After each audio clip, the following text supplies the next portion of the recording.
Kultum Ramadan, Ngabi Bias, ngaji bahas ilmu bersama bimbingan Islam.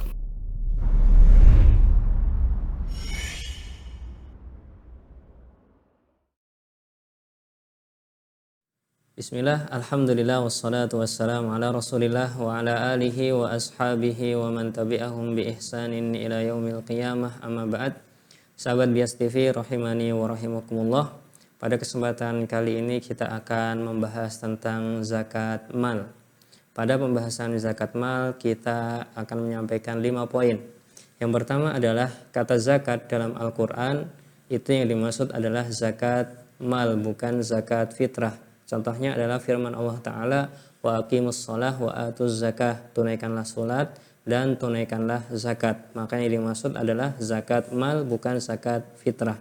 Tidak ada zakat dalam Al-Quran yang dimaksud zakat fitrah.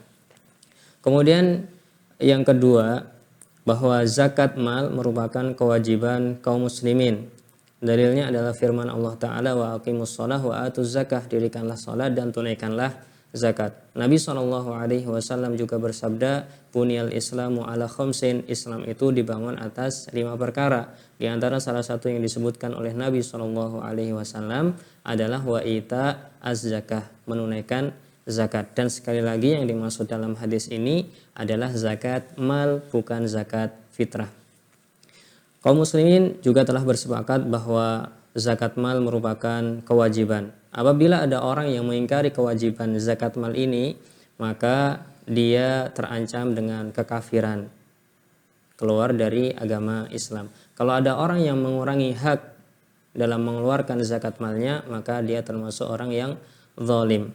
Kemudian sahabat Bias TV rahimani wa rahimakumullah, poin ketiga yang ingin kita sampaikan adalah zakat mal itu ada pada 4 perkara.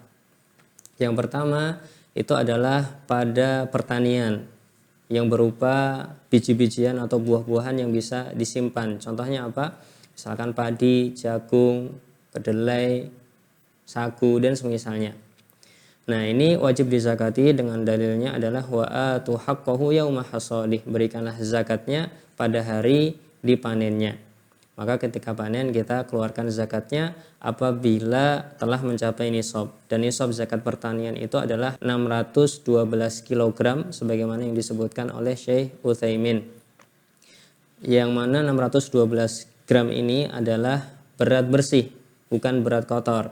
Misalkan padi, kita panen gabah misalkan 700 kg.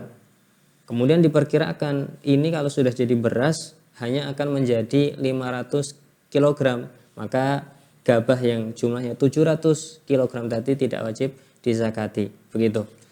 Kemudian tidak ada zakat pada sayuran, contohnya sawi, maka ini tidak wajib zakat.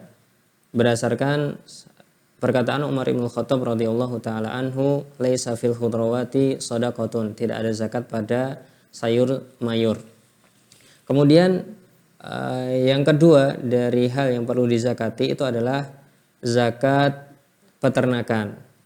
Yang dimaksud peternakan di sini adalah zakat onta, sapi dan kambing dengan syarat telah mencapai 1 tahun, kemudian mencapai nisab, dan nisabnya itu berbeda-beda. Untuk onta minimalnya 5, untuk sapi minimalnya 30, dan untuk kambing minimalnya 40. Kemudian syarat yang ketiga, dia harus saimah. Saimah itu diumbar, dipadang misalkan. Kita tidak memberikan minum, kita tidak memberikan makan. Maka ini yang dizakati. Kalau kita menernak sapi, kita sebagai peternak, kemudian kita harus ngasih makan, kita harus ngasih minum, maka tidak masuk dalam syarat atau tidak masuk dalam kewajiban zakat peternakan. Kemudian di antara yang perlu dizakati adalah zakat emas perak, yaitu ketika sudah mencapai 1 tahun, telah mencapai nisab, maka wajib dizakati. Nisab untuk emas itu 85 gram, dan nisab untuk perak itu 595 gram. Dan uang itu masuk dalam zakat emas perak ini. Apabila uang kita telah mencapai nisab emas perak, maka wajib dizakati. Dan menurut Syekh Utsaimin, uang kita yang telah mencapai nisab perak itu sudah wajib dizakati. Berapa yang harus dikeluarkan? Harus dikeluarkan 2,5%. Kemudian hal yang keempat yang wajib dizakati adalah urut tijarah atau barang-barang dagangan seperti toko-toko besi, toko-toko sembako. Itu perlu memperkirakan berapa jumlah dagangannya. Kalau telah mencapai nisab emas perak maka wajib dizakati. Berapa jumlahnya? Sama, 2,5% dari semua total barang dagangannya. Ini 4 hal yang perlu dizakati. Kemudian hal yang keempat yang harus kita ketahui adalah rumah, mobil, kemudian binatang ternak yang lain seperti ternak bebek, ternak ayam ataupun yang lainnya. Ini tidak wajib dizakati karena Rasulullah Shallallahu Alaihi Wasallam sendiri telah bersabda, "Laisa 'alal muslimi fi 'abdihi wa farasihi zakatun atau shadaqatun." Kita ulangi, "Laisa 'alal muslimi fi 'abdihi wala farasihi shadaqatun." Seorang muslim tidak wajib mengeluarkan zakat pada budaknya, begitu juga tidak pada kudanya. Jadi yang namanya zakat mal itu sudah tertentu. Kemudian yang kelima yang harus kita perhatikan dari poin kelima itu adalah ketika kita bisa melaksanakan zakat, maka itu merupakan sebuah kenikmatan dari Allah Subhanahu wa taala yang pantas untuk kita syukuri. Kenapa? Karena ketika kita bisa melaksanakan zakat, kita telah terhindar dari azab yang sangat pedih dari Allah Subhanahu wa taala, di mana Nabi Shallallahu alaihi wasallam pernah menyatakan kalau ada orang yang tidak memberikan zakat emas peraknya, nanti di akhirat emas perak ini akan dijadikan lempengan, dipanaskan di neraka, kemudian disetrikakan di badan orang yang tidak mau memberikan zakat tersebut. Semoga 5 hal ini bisa kita fahami bersama bahwa kata zakat dalam Al-Quran maksudnya zakat mal, kemudian zakat itu hukumnya wajib, kemudian ada 4 hal yang harus dizakati, yaitu pertanian, kemudian peternakan, kemudian emas perak, dan barang dagangan. Kemudian yang keempat, bahwa tidak ada